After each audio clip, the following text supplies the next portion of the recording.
સુરતમાં હવે લોકોના ઘરની સાથે ભગવાનના મંદિરોને પણ તસ્કરો નિશાને લઈ રહ્યા હોવાનું સામે આવી રહ્યું છે। કાપોદ્રા વિસ્તારમાં આવેલા હનુમાન દાદાના મંદિરમાં ચોરી થઈ હતી। ચોરીની સમગ્ર ઘટના સીસીટીવીમાં કેદ થઈ ગઈ હતી, જેના આધારે પોલીસે તપાસ હાથ ધરી હતી, જેથી આરોપીને ઝડપી લેવામાં આવ્યો હતો।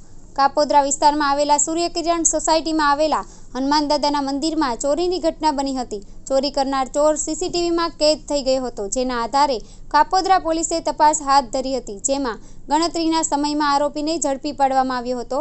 આરોપીએ મંદિરમાંથી મિશ્ર ધાતુનો ઘંટ, દિવેટિયા સહિતની વસ્તુઓ ચોરી કરી હતી। પકડાયેલા આરોપી જયેશ અશોક વાસફોડા દ્વારા ચોરી થઈ હતી, જેથી કાપોદ્રા પોલીસે ગણતરીના સમયમાં જ તેને ઝડપી લીધો હતો। જયેશ વાસફોડા સામે અગાઉ પોલીસ ચોપડે 8 જેટલા ગુનાઓ નોંધાયેલા છે, જેમાં મારામારી, ચોરી, સ્નેચિંગ સહિત ગુનામાં આરોપી ઝડપાઈ ચૂક્યો છે।